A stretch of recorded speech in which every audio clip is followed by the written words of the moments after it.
Your worship, staff may be willing to provide additional clarity, but council will recall we brought forward a workshop on defining affordability. And as part of that, we brought forward some language that council seemed to prefer, which was the use of supportive housing for housing that is for folks that are homeless or those at risk of homelessness. So that was sort of fell into the supportive housing group. And those were folks with low incomes. So these were less than 30,000 a year. We also presented to council at the same time information on what is social housing. And social housing is defined by BC Housing, and we propose that as a definition for the district to use. And that's essentially housing that receives a subsidy or support from government, whether that is federal, provincial, or local government. And typically, delivered through a partnership arrangement and often through a nonprofit housing provider. We presented to council information about the typical income ranges for supportive housing is in the range of 30,000 to 85,000, which was based on the housing income limits that are annually published by BC Housing, which are based on CMHC average rents. And then above that, BC Housing often talks about moderate or moderate income housing, which is often a component of the community housing fund applications. It's that 30% component. And those are often incomes in the range of 71,000 to 105,000 a year, 105,000 being the median income in the district in 2015. So those ranges were provided to council. We try to consistently use supportive and social housing to reflect those general income ranges. But of course, we do know that in the community, there are broad conversations about what is affordable, what is low end of market, what is rental housing, which maybe is market housing, but it's older and therefore more affordable to some. So affordable is often a very big umbrella term. And whereas supportive and social housing have very specifically defined income ranges and definitions that BC Housing uses, and we've presented to council in the past. So I guess I would just say based on that, there was probably half of the residents that lived in Emery Village and Mountain Court that absolutely fell into those income ranges of those developments. And I would ask that those unit numbers are not included in these numbers. Is that correct? Your worship, the Emery proposal had, I believe, 84 units of... No, I'm talking about the existing ones that were torn down. Your worship, I'd have to go back to that reports that were originally presented to council about the income ranges anticipated. I believe the applicant did some surveying of the existing units. Councillor Murray is that these are not net figures accounting for lost units that were redeveloped. Your worship, it's based on housing rent levels secured in housing agreements or through obligations with our partners. So these are secured going forward. The existing property was unsecured housing in terms of it was market housing, but it was older, and so it was generally more affordable than new housing. I think going forward, we should include that kind of information, those that are lost, and we always talk about like for like, the kind of units that we lose. It may be a number, but it's the type of unit that we're losing. And we should keep track of that because older housing is affordable housing. And, that's what we're trying to achieve. So, I guess it's just one part of the picture. I guess the other thing that caught my eye was the foregone taxes or foregone tax revenue. And I mean, it's an important number, I guess, to include, but I don't see it as foregone. I guess it's an uncomfortable, it was an uncomfortable heading for me to see because the loss of the eclectic community in the district, the affordability in the district, the displacement of so many people because of what the market bears and the assessments that are out of control is what's foregone. That's the loss, not the tax revenue. The tax revenue, I believe we're worse off because of what we have done in the past in regards to not being balanced when we were making decisions about housing. We were the pendulum swung back to now this council trying to make up for what previous councils did not do. But I just have to pipe up about foregone tax revenue, because foregoing that tax revenue is why we can continue to, support people through Lions, Kiwanis, the social housing providers that were built in the past. I understand that.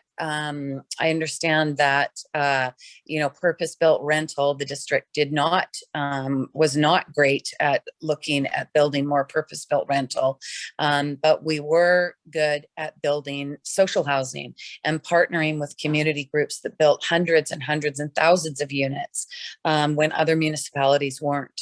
So I think we should celebrate that, and not always say what we didn't do, but what we did do. And that housing remains. It's very important.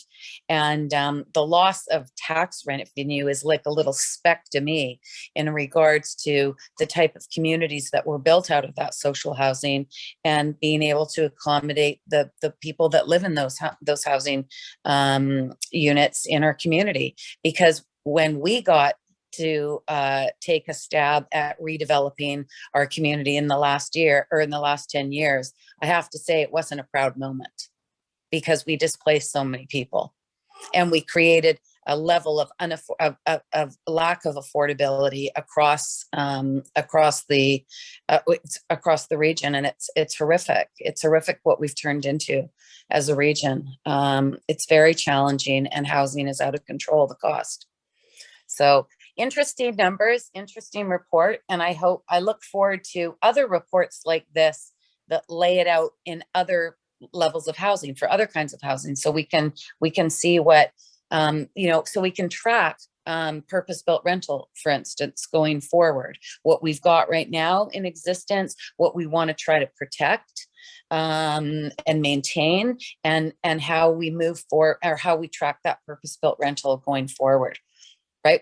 And that's market rental. That's not social housing. That's market rental, because it too will age, and then it will be the affordable housing of the future. Thank you very much, Councillor Murray. Mr. Milburn, you had a response?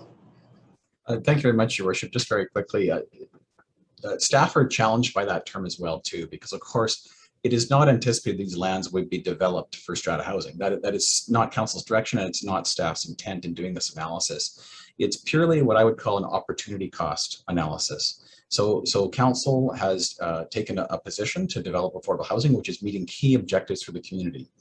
What is the value of that to the community? You have to compare it to an alternative scenario of reality. And that alternative scenario that staff looked at was, look at those lands as if they were developed for strata housing in the marketplace. And what would be the value of those lands in the marketplace under that condition?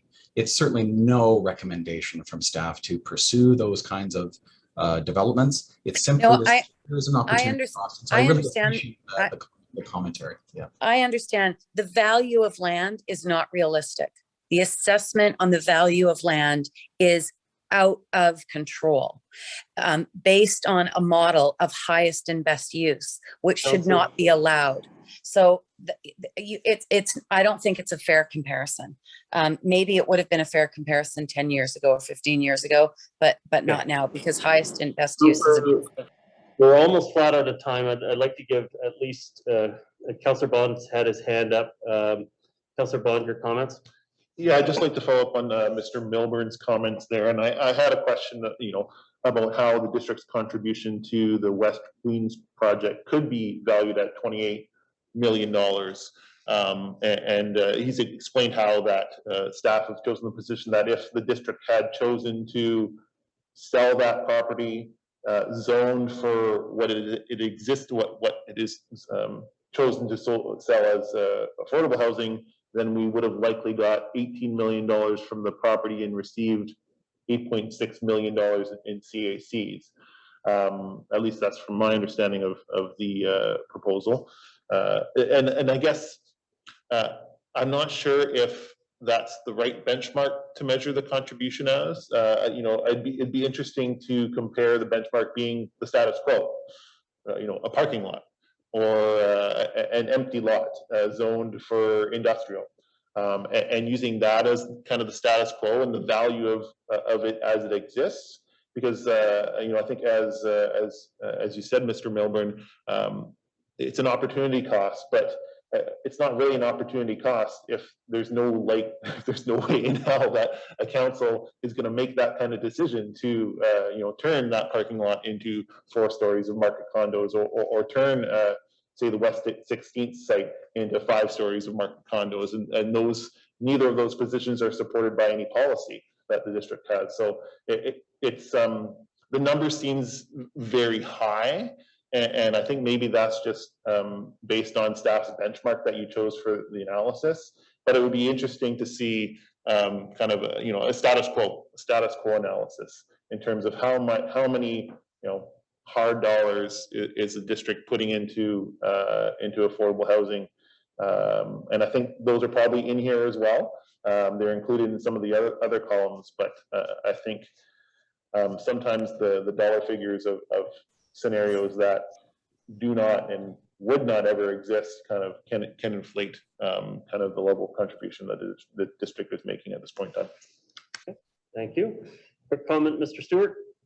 Just very briefly, Your Worship, if we go down a little bit of a rabbit hole here and talk about what could have, should have been, it doesn't advance the need to do affordable housing.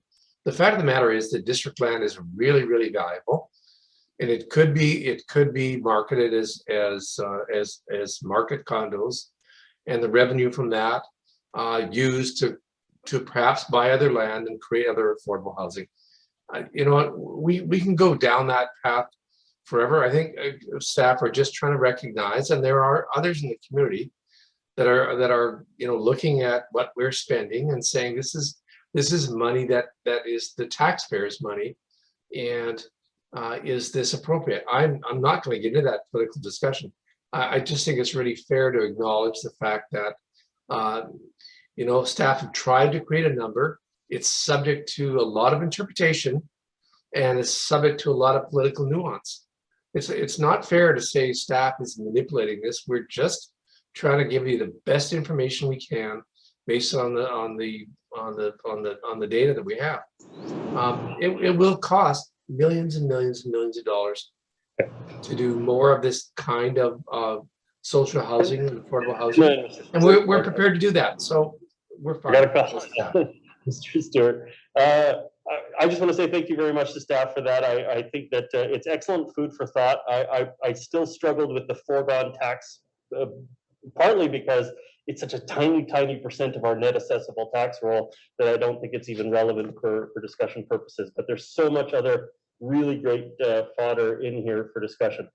But it is 10:59, and I have a regulatory requirement. If this turns to 11, we turn into a pumpkin. So is there a member of council that would like to vote to extend the meeting to 11:30? It requires a unanimous vote of council.